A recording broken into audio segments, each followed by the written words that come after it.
باورتون میشه اگه بگم تنها مهارتی که برترین افراد دنیا رو از بقیه جدا میکنه استعداد، شانس یا هوش نیست، بلکه تمرکز توی دنیایی پر از حواس پرتی. تسلط بر تمرکز دیگه اختیاری نیست، بلکه مزیت رقابتی شماست. این ویدیو به شما نشون میده که چطور موفق ترین افراد کره زمین مثل استیو جابز و ایلان ماسک از تمرکز بسیار دقیق برای عملکرد بهتر از دیگران استفاده میکنن. و در پایان این ویدیو میفهمین که چطور مغزتون رو برای انجام همین کار آموزش بدید. بیاین وارد مبحث تمرکز بشین. تمرکز ابرقدرت پنهانی که احتمالاً قبلا در مورد اون شنیدید. فقط بیشتر تمرکز کنید. اما در واقعیت تمرکز چیزی بیشتر از یه بحث انگیزشیه. این یه ابرقدرت عصبیه و قسمت ترسناک اون تحت حمله مداوم اعلانا و راههای بیپایانه. اگه تا حالا برای تموم کردن کاری تلاش کردید یا بدون هیچ دلیلی احساس خستگی ذهنی کردید، به این دلیل پس بیاین این موضوع رو با این شروع کنیم که چرا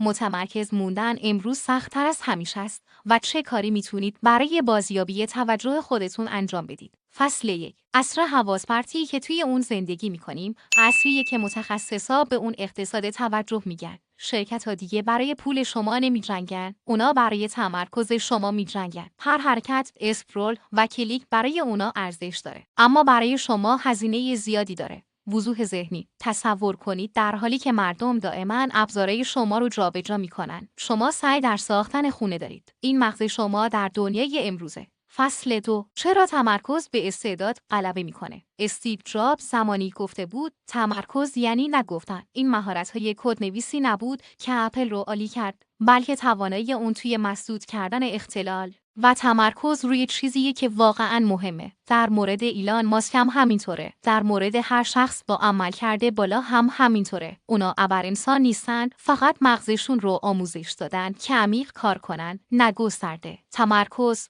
هر مهارتی که از قبل دارین رو تقویت میکنه. بدون اون پتانسیل شما بالقوه باقی میمونه. با اون میتونید شتاب بسازین. تسلط.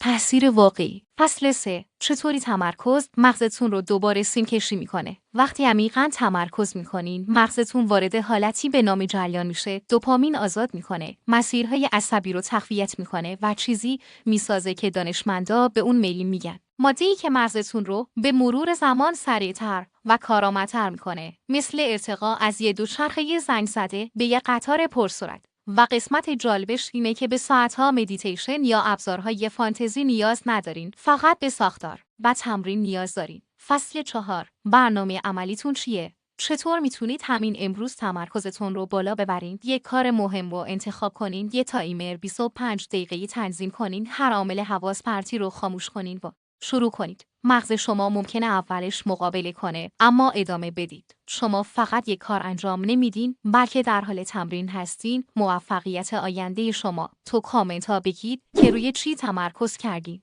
و اگه این مطلب کمکتون کرده برای تقویت مهارت فردی و غیر کانال منو دنبال کنید. اتفاقات بزرگی توی راهه.